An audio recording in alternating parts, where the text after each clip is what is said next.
l'humilité qui précède la gloire. L'histoire prouve que glorifier un homme est une très grave erreur, non seulement pour celui qui le fait, mais aussi pour celui qu'on élève. Pourquoi ?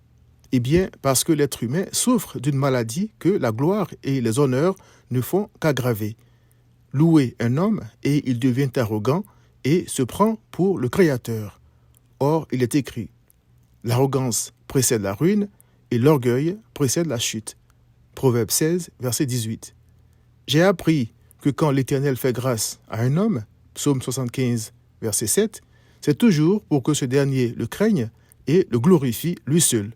Psaume 50, verset 14 à 15.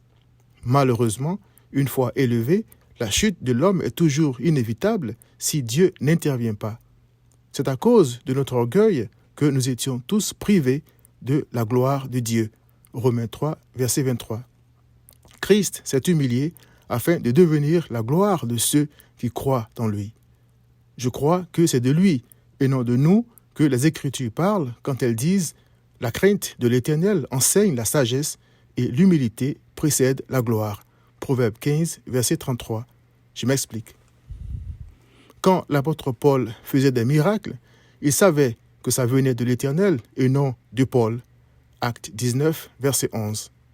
C'est pourquoi Barnabas et lui ont déchiré leurs vêtements et ont protesté quand des hommes ont tenté de les élever. Acte 14, verset 13 à 15. Ils savaient que l'honneur et la gloire n'appartenaient qu'à Dieu seul. La grâce de Christ leur a donc permis d'agir ainsi. L'orgueil de l'homme est si chronique que pour l'empêcher de faire chuter le pécheur, la grâce de Dieu prend parfois des formes très étranges. Christ avait révélé tellement de choses à Paul qu'il fallait le préserver de la chute. Paul a écrit « Et pour que je ne sois pas enflé d'orgueil à cause de l'excellence de ces révélations, il m'a été mis une écharde dans la chair, un ange de Satan, pour me souffleter et m'empêcher de m'enorgueillir. » 2 Corinthiens 12, verset 7. Rappelons-nous le puissant roi Nebuchadnezzar qui se promenait dans son palais. Il est écrit.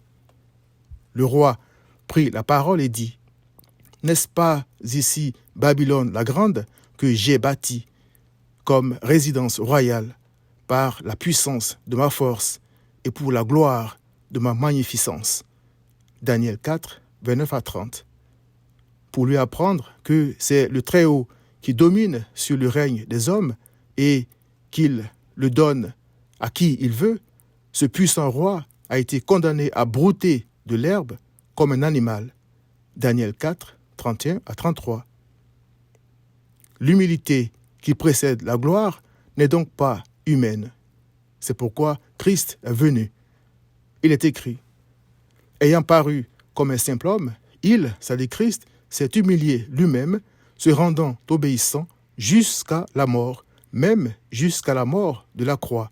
C'est pourquoi aussi Dieu l'a souverainement élevé. Philippiens 2, versets 8 à 9. Voilà la crainte et l'humilité qui, selon Proverbe 15, 33, précèdent la gloire. C'est pourquoi Christ est la gloire de ceux qui croient en lui. Aux brebis de Christ, il est dit, « Quand Christ, votre vie, paraîtra, alors vous paraîtrez aussi avec lui dans la gloire. » Colossiens 3, verset 4. Gloire à Dieu. Viens à Christ.